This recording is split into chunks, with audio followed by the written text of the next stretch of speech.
একবার ব্রহ্মা ও বিষ্ণুর মধ্যে শ্রেষ্ঠত্ব নিয়ে অহংকার শুরু হয়। তখন তাদের অহংকার ধ্বংস করতে সদাশিব কাল ভৈরব রূপে আবির্ভূত হন। বিষ্ণু তার অহংকার ত্যাগ করলেও ব্রহ্মা তার শ্রেষ্ঠত্ব প্রমাণ করতে চায়। তখন শিব কাল ভৈরব রূপে তার পঞ্চমাথার মধ্যে একটি ছেদ করেন।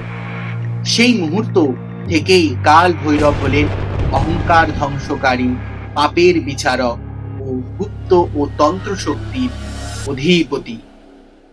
বন্ধুরা, আমি হচ্ছি রাহুল, আর আজ আমরা গল্প করব শিবের অন্যায় ধ্বংসকারী রূপ কাল ভৈরব এবং কাশীতে স্থিত কাল ভৈরব মন্দির নিয়ে। ব্রহ্মার পঞ্চম মাথা কাটার পর কাল ভৈরব এসে উপস্থিত হন বারাণসীতে। বারাণসীতে তার শাপ মোচন হয় এবং প্রতিষ্ঠিত হয় কাল ভৈরব মন্দির। বলা হয় বারাণসীতে বাবা বিশ্বনাথের দর্শনের আগে কাশীর কোতোয়াল বা রক্ষক কাল ভৈরবের অনুমতি দিতে হয়। বলা হয় স্বয়ং কাল ভৈরব কাশীতে অধিষ্ঠিত আছেন, আর এই আস্থার উপর নির্ভর করে প্রায় প্রত্যেক দিন 90,000 মানুষ বাবাকে দর্শন করতে আসে। সব থেকে আশ্চর্যের বিষয়, এখানে বাবাকে প্রসাদী হিসেবে দেওয়া হয় মদ। কিন্তু প্রশ্ন হচ্ছে কেন? কাল ভৈরব হলেন তন্ত্র মার্গের প্রধান দেবতা। তন্ত্র শাস্ত্রের ধারণা অনুযায়ী পঞ্চমাকার অর্থাৎ মৎস্য, মত্ত, মাংস, মুদ্রা ও মৈথুন দ্বারাই দেবতার উপাসনা করা হয়। এখানে মদ্য হচ্ছে তান্ত্রিক ভোগ, যা দেবতাকে শক্তি হিসেবে অর্পণ করা হয়। মদ অনেক সময় সমাজে অশুচি, অশুদ্ধ বলে এবং নিষিদ্ধ বলে আমরা মনে করি, কিন্তু ঈশ্বরের কাছে তা অশুদ্ধ বা অশুচির যে বিষয় নয়, সেইটা উপলব্ধি করানোর জন্যই কাল ভৈরবকে পূজার সময় মদ্য দেওয়ার রীতি রয়েছে। আরো জানলে আশ্চর্য হবেন, মহাকাল মন্দিরের সাথে তন্ত্রের গভীর যোগসূত্র রয়েছে। এই সমস্ত প্রশ্নের উত্তর এই ভিডিওর মাধ্যমে আপনি জানতে পারবেন।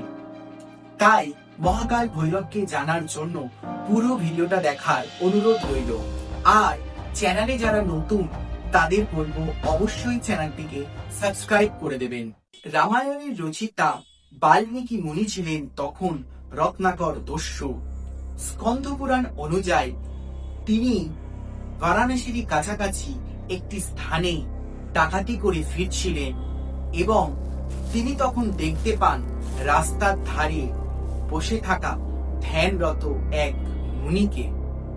ধ্যানরত মুনিকে দেখে রত্নাকর দস্যু তাকেও লুট করার চেষ্টা করে। তখন ধ্যানরত সেই মুনি জানান যে তার কাছে লুট করার মতো কিছুই নেই, কিন্তু তার কাছে আছে মৃত্যু। রত্নাকর কিছু বোঝার আগেই তার সামনে এসে দাঁড়ায় এক কালো কুকুর, যার চোখ ছিল জ্বলন্ত আগুনের মতো। সেই কুকুর রত্নাকর দস্যুর কিছু বোঝার আগেই তার ছায়াকে কামড়ে ধরে। রত্নাকরের সমস্ত শরীর আড়ষ্ট হয়ে পড়ে, আর সেই মুহূর্তেই তার চোখের সামনে ভেসে ওঠে তার পূর্বে জন্মের সমস্ত কথা, সমস্ত স্মৃতি। রত্নাকর বুঝতে পারেন এই কেউ নন, স্বয়ং কাল ভৈরব। এবং তারপর থেকেই রত্নাকর দস্যু হয়ে ওঠে বাল্মীকি এবং নেন ধর্মের পথ। এইভাবেই যুগে যুগে কাল ভৈরব ন্যায়ের প্রতিষ্ঠা করে চলেছে। কাল ভৈরব ব্রহ্মার অহংকার বিনাশ করার পর ব্রহ্মা তাকে শাপ দেয়, 12 বছর তাকে এই পাপ বয়ে নিয়ে বেড়াতে হবে। কাল ভৈরব মহাদেবের আদেশে এসে পৌঁছান বারাণসীতে। বারাণসীতে এসে কাল ভৈরব কল্পমোচন তীর্থে তার ব্রহ্মশাপ মুক্ত হন। ব্রহ্মশাপ মুক্ত হওয়ার পর মহাদেবের আদেশেই বারাণসীর রক্ষক হিসেবে অবস্থান করেন কাল ভৈরব। কাল ভৈরবকে বলা হয় তন্ত্রের অধিপতি। ভগবান শিবের থেকে তন্ত্রের উৎপত্তি। আবার ভগবান শিবেরই উগ্র রূপ কাল ভৈরব। পুরাণ মতে কাল ভৈরব হলেন শিবের উগ্র রূপ, শ্মশানবাসী, ভয়, মৃত্যু ও সময়ের নিয়ন্ত্রক। তন্ত্র সাধনার পথে অগ্রসর, রক্ষক এবং জীবনে প্রয়োগের ক্ষেত্রেও রক্ষক হিসেবে কাল ভৈরব অবস্থান করেন।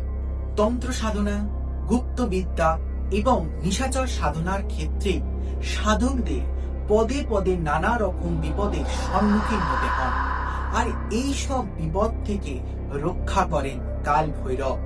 শুধু তাই নয়, তান্ত্রিককে বা যারা তন্ত্র সাধনা করে তাদের এই তন্ত্রপথে এগিয়েও নিয়ে যান স্বয়ং কাল ভৈরব। কাল ভৈরব তার উপাসকদের সাহস, সত্য এবং সংযম শেখায়।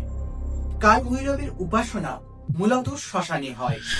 গৃহে এই দেবতার উপাসনা নিষিদ্ধ, যদিও কিছু কিছু তান্ত্রিক তাদের নিজ গৃহে এই দেবতার উপাসনা করে থাকেন।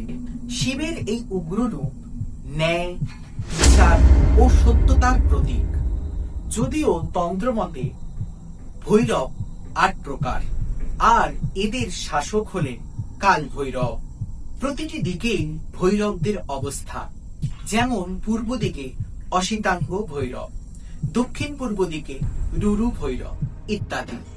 তন্ত্র বিশ্বাস অনুযায়ী কাল ভৈরবের অনুমতি ছাড়া কাশীতে কোনো রকম তান্ত্রিক কার্য করা সম্ভব নয়। কাল ভৈরবের মন্দিরে দেখবেন আপনি কুকুরদের খাওয়ানো হয়, তাদের আশীর্বাদও নেওয়া হয়। এর কারণ হলো কাল ভৈরবের বাহন কুকুর। আরো একটা গোপন বিশ্বাস আছে, কাশীতে যারা মৃত্যুবরণ করেন তাদের বিচার করেন স্বয়ং কাল ভৈরব এবং বিচারের শেষে পৌঁছে দেন মহাদেবের কাছে। এই কারণে আমরা তাকে ন্যায়ের প্রতীকও বলতে পারি। কাল ভৈরব ভয়ঙ্কর নয়, ভয়ঙ্কর আমাদের কর্ম।